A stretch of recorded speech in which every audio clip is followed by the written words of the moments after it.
doing these lives again. They just seem to be really fun for me. I hope you enjoy them too. So, welcome here. And today I want to talk about the different dimensions of existence.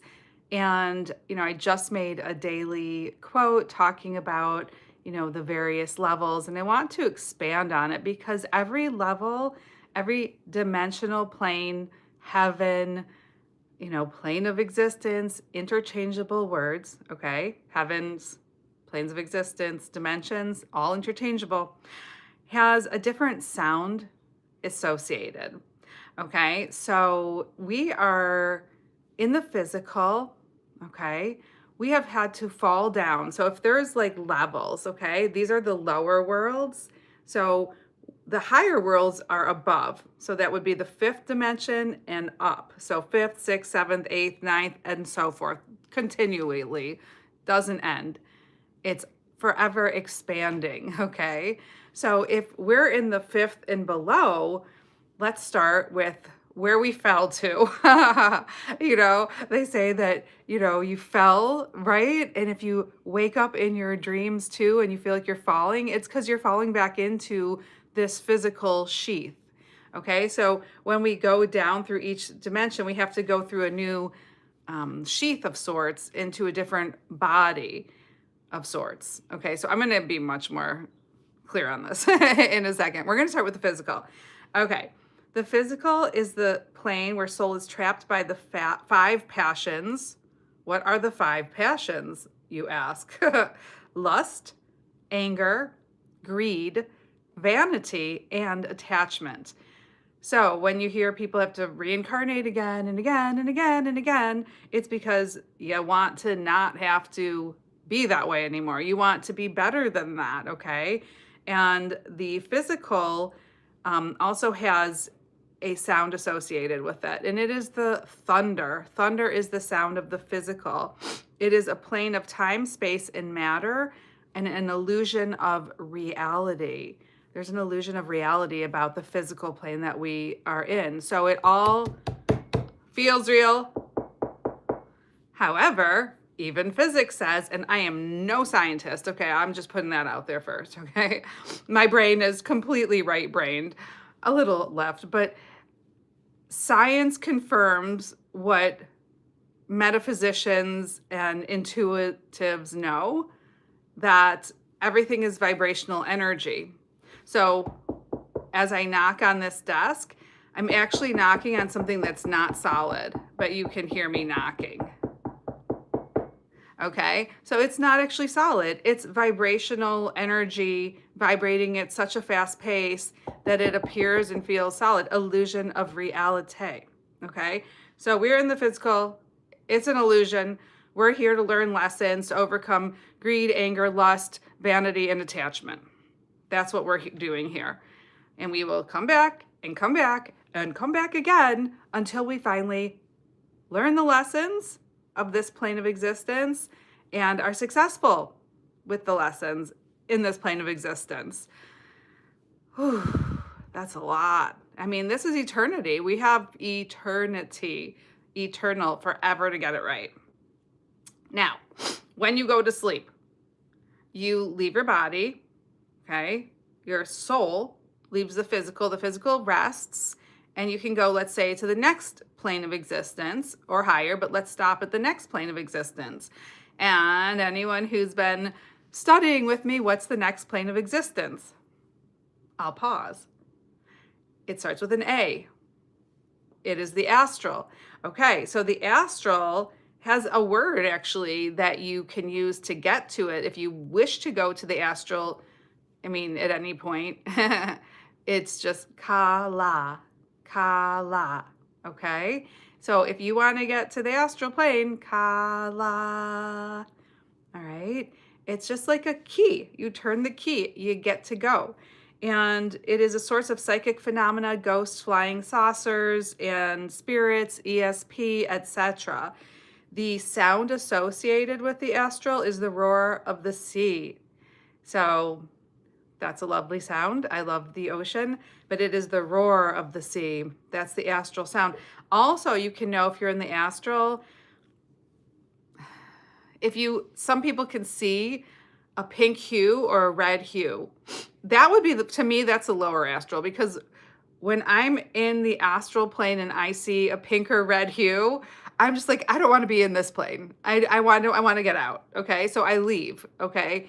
I think, and I know actually that there are different levels within each plane of existence. So maybe the lower, for me at least, the lower astral seems to be darker and more red and pink, but then you can lift out of it when you realize where you are. And then you can be in an area of the astral realm that is far more beautiful and vibrant. And the colors to me are much more vibrant than what we see in the physical bodies. Also, sometimes people will have like twinkly things around them, like starlight or something on their astral body. So that's how it looks like to me. I've also read that that's what people experience. Of course, again, and I say it here all the time, everyone is an individual snowflake or soulflake. Haha, I like that one, soulflake. You're a soulflake. I just came up with that. Okay, so everyone's an individual snowflake, soulflake. And so we're all going to interpret things a little differently, but there's always constants in the universe and laws that are unchangeable. So that is the astral, the seat of emotion. So if you are initiated into the second initiation, let's say via Eckankar, okay, you're working in the second initiation, meaning you're working in the emotional astral realm to conquer that, actually, to have control of your emotions. That's what's happening, okay? If you're a master of the physical, you've mastered the physical plane. If you're a master of the astral, you've mastered the emotional plane. Think on that, okay? So that is also where they say people like Stephen King go to get his ideas. I mean, it can be kind of creepy, honestly, the lower astral. I don't go there anymore. I just like skip that. No thanks. I'm good. But people go there for inspiration for all sorts of stuff. It also can be very lovely and beautiful. So, okay, we've covered physical. Then the next one up is astral. And the next one is the causal plane. The causal plane, Akashic record storage area. So, have you all heard of the Akashic records? That would be where past life records are stored. And you can basically go back to that plane, the third plane of existence, and study the causal Akashic records, okay? Causal plane Akashic records. If you wish to get to that plane, it's money. So that's the pass key. Boop. Open that door. Go to the third plane of existence, the causal plane. Mane. Mane is the word, okay? So we've got physical, all right? Then the astral, Kala is the key. And then we've got the third plane of existence, the causal plane, Mane. And it's where memories, karmic patterns, Akashic records are stored. And the sound is the tinkling of bells. So if you're hearing like little tinkly bells, you might be hearing that you're entering the causal plane or that you're actually there. So that's that. And it also says the causal body is this also the seed body, plane of negative reality, which affects all below. Oh, it's the seeds. What seeds did you plant? Okay, I hope you planted good ones.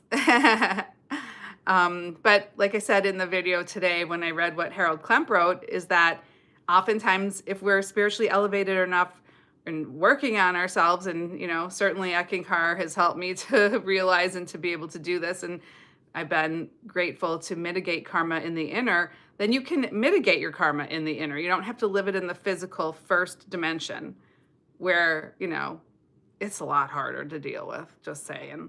So we've got the physical with the thunder, and then we've got the astral, which is the seat of emotions, the roar of the sea, Kala, to get to the astral. Then we have the causal plane, Akashic records, memories, tinkling of bells, and Mane. Mane. Next, we move to the mental plane, which is all mind. Okay, and it's Om. You guys have heard that, Om. So think about this. This is why my channel is titled Hue Loving Life. Hue is several planes north, okay? It is higher, but Om will get you to the mental plane of existence, and the sound is running water. And it says, source of all mental teachings, aesthetics, philosophies, conventional concepts of God, cosmic consciousness. So if you're in the mental plane, you're doing pretty good. That's nice, right? But it's still the fifth and below, fifth dimension and below. It's not love and above. It's fifth and below, where dichotomy exists so that we can have learning experiences and mitigate all that lust, anger, greed, vanity, attachment. Yeah, I thought there was another one. Lust, anger, greed, vanity. That's 5. Okay, that's enough. Oh, we got enough there. Okay, I need to add one. Okay. So Om gets you to the mental plane, and it's the sound is running water. So let's review, because reviewing is how we learn. Repetition is the key to learning. I learned that when I was learning to be a teacher. Okay, so physical senses, thunder. The astral emotions, roar of the sea, kala is the word. Causal plane, Akashic records, memory, past lives, okay? Tinkling of bells, and mane. Then we go to the mental mind, and it's running water, and it's Om. Okay, and Om Shanti means peace. Okay, Shanti is peace. But that's not in this book. I'm just saying that. Okay. Past life as a Hindu person. Cheers. I think Hugh and Eck want to say hi again. Oh wow, they're eating the palm tree again. Please don't eat the palm tree. Please don't eat the palm. Sorry, you guys. 1 second, seriously. No palm trees. No palm trees. Thank you. Okay. I'm back. I just don't know why they love to destroy my plants, but I guess it's just their bird nature, right? Okay, so we're next to the etheric plane, which is intuition. It's the last barrier between the lower worlds and the pure, positive God worlds, fifth love and above. So the etheric plane, the sound is buzzing bees. Okay, so if you're like in a dream state, or if you're literally just hearing buzzing bees, you're into the intuitive plane of existence, the etheric, which is very closely linked with the mental. And again, it's the borderlands of the fifth and above, okay? So it's the last barrier. If you would wish or want to get there, the word is Baju. Baju, Baju, Baju, Baju. I also like to, let's say if you want to get to the third plane, the causal, mane is the word. I like to do it 3 times because the causal plane is the third plane of existence. If you wish to get to the astral plane, you could just do kala twice, pause, hue, kala twice, pause, hue, whatever. There's different ways, you know, see what works for you. But if you hear the buzzing of bees, you're in the intuitive realm, and that is the last barrier between the soul plane and above, which we are coming to next, which is pretty amazing. But let's do a quick review. Physical, thunder, astral, emotion, roar of the seas, kala, causal plane, Akashic records, past lives, tinkling of bells, memories, mane, the mental plane, Om, it's mind, running water. And actually, my experience going there is it's very blue, very blue. And actually, this picture does show that. I wonder, that's probably correlated. Okay, so then the next one is etheric plane, which is intuition, Baju, buzzing bees. All right, we got to the love and above, fifth planes and above, okay? So the Atma Lok is the soul plane. And the word there is sugmad, another word for God. And it is the single note of a flute. Okay, that's the sound you might hear. And I'm not kidding. Sometimes you can hear this straight up in your head. The next plane of existence is alak lok, and it's wind. That's a really incredible thing. And the word is shanti. Oh, I said it okay earlier, shanti. Then we have the Alayalok, and it's humming sound, and it's instead of hue, it's hum. Okay, and then we go to the Hukikat Lok, and it's the thousand violins. Aluk is the word. And then we go to the Agam Lok, which is the music of woodwinds, and it's huk, huk.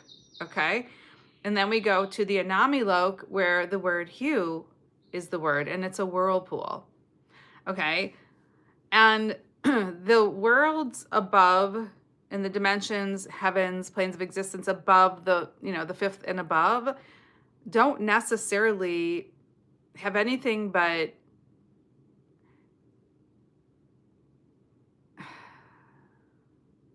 how do you say this? Consciousness, maybe.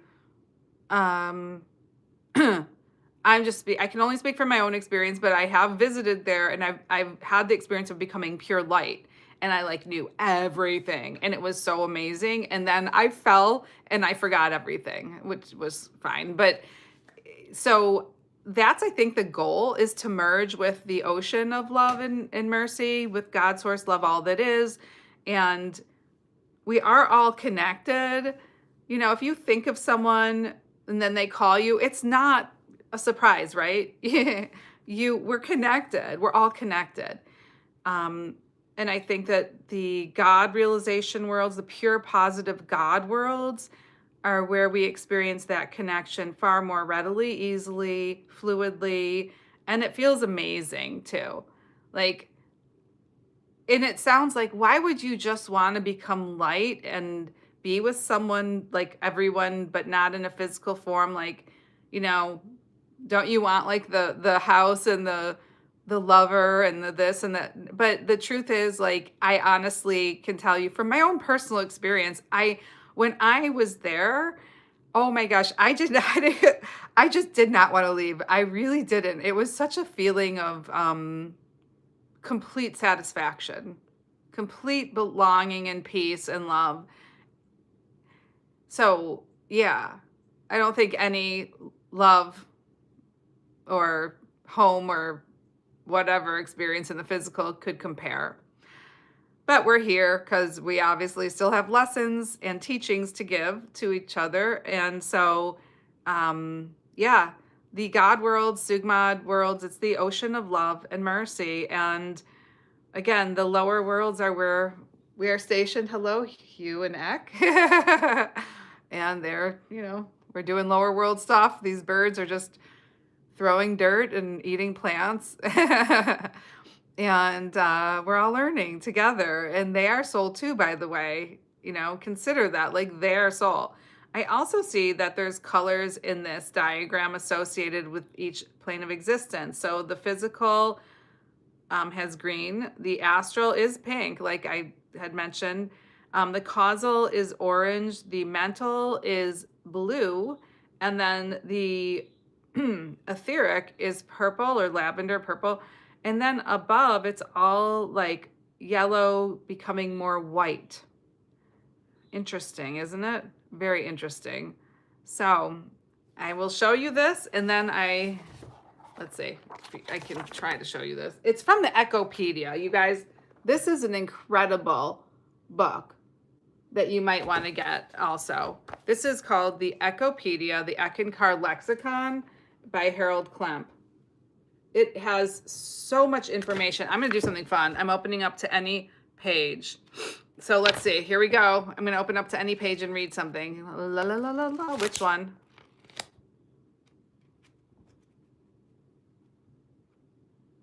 Okay, hold on. Okay, almost there. Okay, we're there. Oh, invisible laws. Ooh, I have a channel or a playlist, spiritual laws / exercises. Check it out because there's so many good laws. Okay, this is invisible laws. Appreciation of the teacher. Actually, it's the Mahatsa, the current living act master. I just ask him to tell you guys what he wants me to say. Sincerity in seeking higher levels of realization. Sincerity in seeking. Okay, you have to be sincere. Unselfishness, the willing to sacrifice the little self to the greater. Idealism, the faculty of perceiving spiritual values through a perfect pattern. Devotion, to fill the heart with love and aspiration, align oneself with the will of God. Personal effort, the spiritual motivating force which is within all, and attainment, the reward for spiritual effort. I love that. Now I want to look up, let's see, I think Atlantis is in here. We could do, yeah, it is. Ooh, there's a lot on Atlantis. You guys, honestly, this is really an incredible book. It talks about everything. It has Lemuria too. If you lived in Lemuria, you know, then you might want to also read about this. Should we do Atlantis or Lemuria? I'm not sure. Let's see. People, oh, it's so much information. Lemuria, the lost continent, also known as Mu, existed some 50,000 years ago and developed over the course of many centuries. It was located in the midst of the Pacific Ocean and stretched into what is now China. Lemuria formed colonies around the globe. It was a remarkable land said to belong to the golden age of mankind's history. The records of the Crows tell us that Lemuria was where the legendary paradise of man, thought of as the Garden of Eden, was located. Lemuria became the greatest civilization known to the world and was called the Empire of the Sun. A tropical country of vast plains, low rolling hills, and a soft, pleasant climate, Lemuria seemed invincible to change. There were no mountains. The valleys and plains were covered with rich grazing grass and tilled fields. You guys, I'm telling you. On the continent of Mu were 7 major cities, centers of religion, science, and education. There were also many other large cities for trading and industry. Mu came to be known as the center of the world, where all came for learning and commerce. The Eckmasters Dayaka and Gutan served their missions in Lemuria. The people of Lemuria. And by the way, it's also in Hawaii, okay? So part of the Hawaiian Islands are that. The people of Lemuria, the lost continent of Mu, or Lemuria, was home to the third root race, the Lemurians. The people of Mu were highly civilized and enlightened. They were gentle and peaceful and lived together without savagery. They practiced the law of the one, which simply said to help your neighbor, help himself, for he is of the same essence of you. And isn't that still how it is in Hawaii? The citizens of this great empire were under the protection of Mu, the motherland of the earth. Yeah. If you had a past life there, then this probably will touch your heart like it touches mine. The Lemurians' reverence for their deity was so great they never spoke its name. Even in prayer, it was addressed always through a symbol. Ra, the sun, was used as a collective symbol for all the deity possessed. The Lemurians also believed in the immortality of soul, absolutely, which eventually returned to the source from whence it came. The ruling race was fairly tall and slender, with brown or olive skin, dark eyes, and straight black hair. There were also other races, the yellow, brown, and black people. 10 tribes made up the bulk of citizens, all under an emperor named Ramu, who was the representative of the supreme deity but was not worshipped. Advancements. Besides being exemplars of moral behavior, the Lemurians were also a technologically advanced people. They sailed the seas and discovered new lands, establishing colonies around the globe. Oh boy, you guys read Hawaii, James Michener. Oh, it's like over 1,000-page book, but it explains how they traveled by these tiny little canoes at night. Oh my gosh. They built great temples, stone palaces, and gigantic carved mountains. You know, on the island of Kauai right now, there is on a ley line a Hindu temple that I visited, and it is the only structure on the planet created nowadays without metal. It's literally stone on stone. It's stunning. I think they've closed it to the public for some reason. I was there when I got out of our car, I almost passed out. I don't know why. It was such a powerful spot. They practiced a system of agriculture which could feed thousands upon thousands, and they protected the terraced fields from cyclones by setting up stations some 300 miles apart with many crystals in each. Oh my gosh, you guys. I love my crystals. Isn't that beautiful? They're so pretty. Anyway, okay, continuing. They could also prevent earthquakes, and they constructed buildings by precisely cutting massive blocks of stones and transporting them through the air before dropping them into place. The destruction of Lemuria. When it was time for its long life to end, seismic upheavals made it clear that Lemuria's days were numbered. Missionaries went to colonies around the world, including Atlantis. Been there too. Oh, that was fun. Not. Lemuria was nicer. People got so corrupt in Atlantis. They hid their writings to ensure that Lemuria's history would live on the annals of mankind. I don't know. Annals. Okay. The destruction of Lemuria and its colonial empire came about due to gas pockets under the crust of the earth. I'm such a dork. I'm so sorry. That had formed hundreds of thousands of years before. It's not funny. It was destruction. It was horrible. Earthquakes and tidal waves caused most of the continent to go down under the seas. I went to Hawaii because I missed it so much. My heart belongs to Hawaii. I love you. If you're from Hawaii, you're so blessed to live there. After the fall of Lemuria, one of its surviving provinces developed into Atlantis. Another province of Lemuria would much later become the location of the Ugar Empire. Some Pacific islands of today are remnants of ancient Lemuria. Lemuria. Beautiful place. Oh, astral projection. Okay. Astral projection. This is important, you guys, a limited out-of-body travel not practiced in Eckankar. It's not. It's limited. So people say, oh, I astral projected. Okay, yeah, you made it to the astral plane. Congratulations. That's one plane up. You go there every time you dream. Okay? I'm not saying that's not a good thing. I'm just saying that soul travel is a travel of all of the various realms in the God worlds. Okay?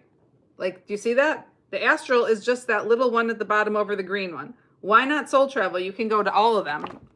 Just saying. Okay. A phenomenon which splits off the sheath of the inner bodies to travel inwardly to the astral or second plane just above the physical, an action which could lead to difficulties with psychic phenomena, a source of delusion. A safer and more far-reaching method of exploring the inner worlds is soul travel. Safer and far-reaching soul travel. Okay? So yeah, there's like so much in here. It's crazy how much you can read. Oh my gosh, there's so much, you guys. This is incredible. It explains everything, like from Atlantis to, everything. It's Christ consciousness, Hindu Kush Mountains. There's a temple there, hidden temple. Kamitak, the 7th month of the Ekvidya, is the days of freedom, the month of the ruby, July. Freedom comes through knowledge. There's so much to know. So I cannot believe how long this is. Okay, let's do one last one. I'm going to open to any page.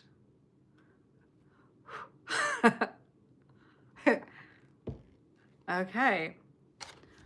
Ooh, I love Rami Nouri. He's an Ek master who has serves as a guardian on a different dimensional plane in Rhet's Venus. Okay, I know that's going to sound weird to some of you, and that's okay. But if you think that you're the only inhabitants of one little tiny planet in all that is, then you might want to ask yourself if you have a little narcissism. I say that with love because think about it. If there's an infinite amount of planets, okay? Infinite. And we're just one, why wouldn't there be others? And if we can go into different planes of, I know you could say, well, Venus is too hot or cold. I don't know the science, but there are dimensions. Like if you ever have an out-of-body experience, you know that when you leave your body, the room changes. It might get twinkly lights, or there might be colors that accompany and sound, okay? It's the same. You can go, and I actually visited him once. He was incredible. I love Rami Nouri, so I'm so happy I opened up to him. He's an Ek master, one of the 974.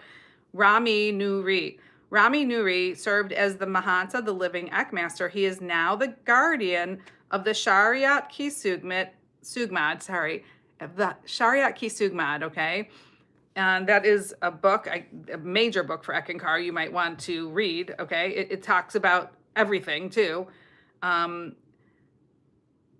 the House of Moksha, a golden wisdom temple in the supraphysical, look up the word supraphysical, city of Retz on the planet Venus.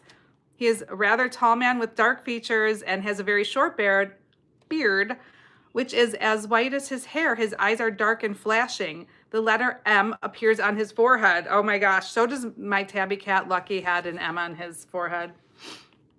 A jewel of wisdom from Rami Nuri. Ooh, we get a jewel of Ek wisdom from a master. I love it. Here it goes. He who drinks of the stream of Ek can never thirst. But in him is a well of water springing up into life everlasting. He who drinks of it will never again search the world looking for food for the inner man. Oh my gosh. Thank you, Rami Nuri. It is there, always within him, the great flowing Ek. It's in you, guys. I think Jesus said that too. Look now, for the kingdom is in you or something. Okay, that's right. It is the Sugmad shining through him, lighting the world to all who have the eyes to see. I love Rami Nuri. I love all the Ek masters, but if you look, ooh, here's Lysi. He's another Ek master. And I should show you a picture of Rami Nuri in case you guys have seen him too. Oh, Shamuzi to breathe. He helped me write my song, You Are the Ocean, Sugmad. Okay, You Are the Ocean. It's in my list. I can actually link it at the bottom of this live thing when I'm done. But he helped me write the poem, actually. So I really should give him credit too, honestly. OPQR, Rami. Oh my gosh, there was an Ek master named Rabinowitz. I think that's hilarious. Rami, R-A-M-I. Ah, here he is. Yeah. I had an incredible meeting with him. Really cool. Nature was involved, birds, butterflies. Anyway, yeah, this is an absolutely awesome book. And again, I'm going to show you my picture of Sri Dog. Hold on. Okay. This is the current living Ek master, Sri Doug Kunin. Okay. You guys, seriously, find a picture of him. I can give you information, but I'm no dream master, okay? I'm just here to share. That's what I believe my mission is in this lifetime. But he is the current living Ek master. So maybe, there were other masters, like I don't want to say, from your religion if they were an Ek master and offend anyone. I'm just saying there's a long list, 974, who have the power to be useful and helpful to you in your life at a certain point in history. They're no longer the ones in power, okay? This one can help a lot. He is it. He is the current living Ek master. Okay. So I like to gaze into the eyes of the picture sometimes. It really takes me to a different place and I get information which has changed my life 1,000 times over. It has really changed my life for the better. So in truth, in sooth, I used to do the Renaissance festivals. Do you know that if you have a problem at a Renaissance festival and you say, in sooth, help, then the people that work the festivals are supposed to actually come and help you. So it's really like a protection for the employees there, the actors, the singers who get heckled, But anyway, that was another story. Okay. Talk to Sri Doug. We all have spiritual names, okay?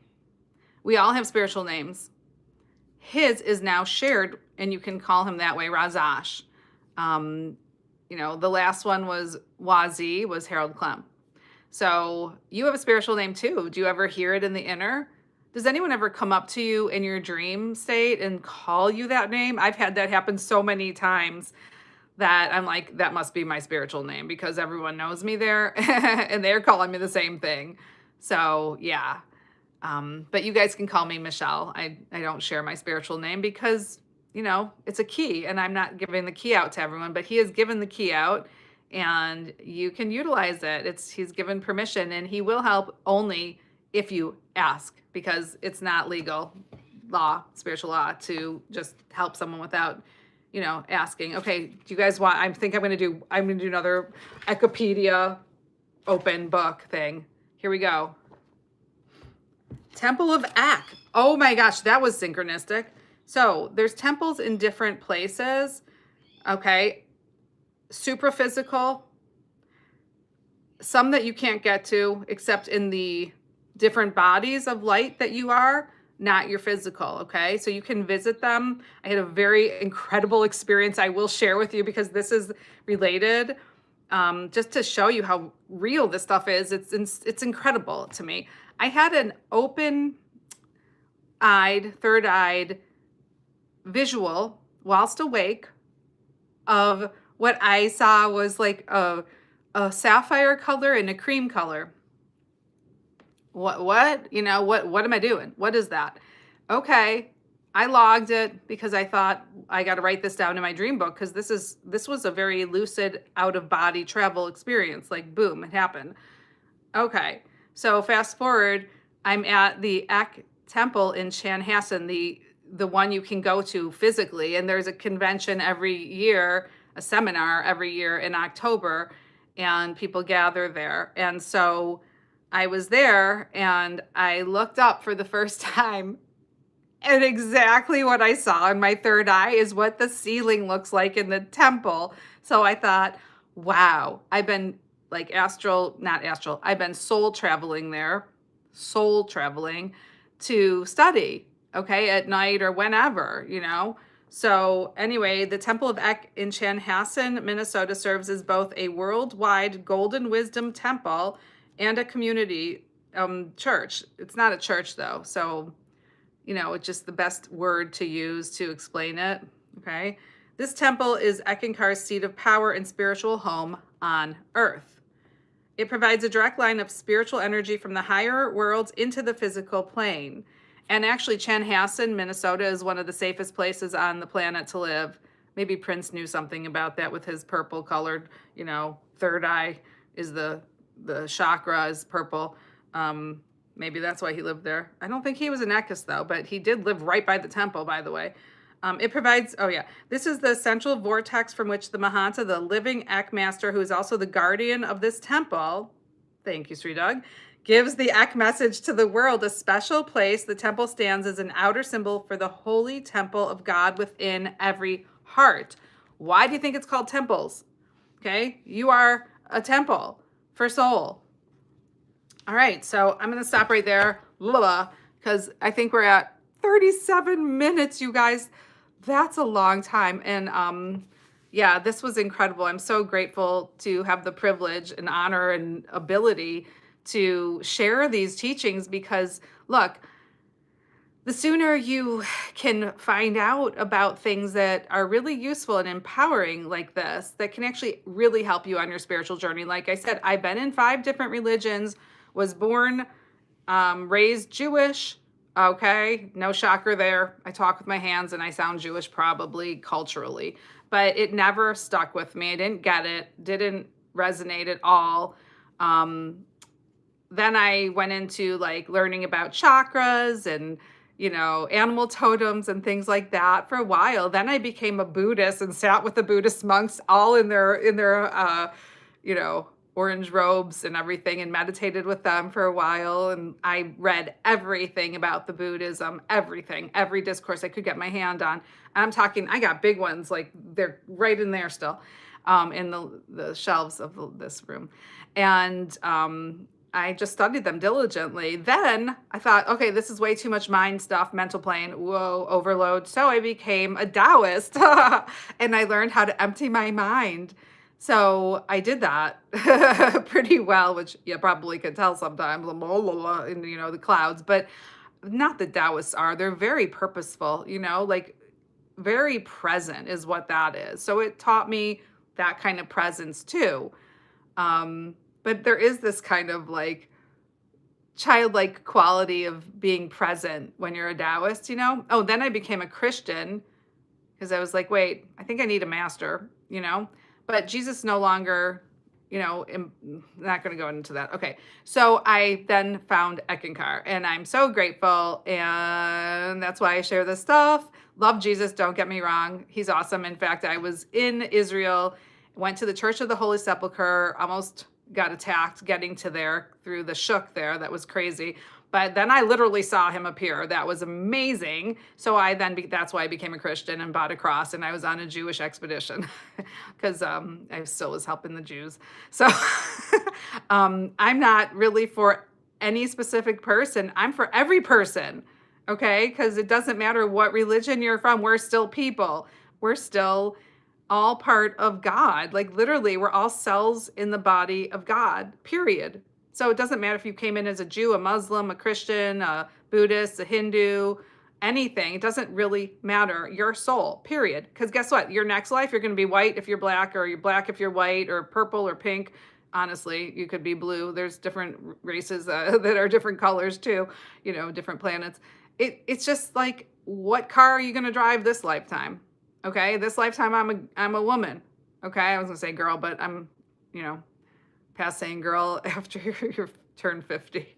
So, that's another thing. Honestly, I feel like Eckankar is reverse aging me. I don't know. Maybe that's vain, but I only say that because a lot of my Eckist friends that are like 70 and 80 years old look like they're 60. It's insane. But that's not a reason to join Eckankar. But you should look it up, eckankar.org. Okay, ECKANKAR.org. It is the best path ever. And yes, I'm super hyper enthusiastic about it. I've also had 2 Americanos and no food today. So I better just stop because now at this point I'm babbling. So I'm going to go, and you have a beautiful day. Wow, it's already 9:18. Okay. Lots of love, you guys. And that's a good number. There's a council of 9. Thank you, council of 9. All right. Lots of love. Bye for now. Like and subscribe. It helps this algorithm. Really, it does. I really appreciate your presence here. Thank you.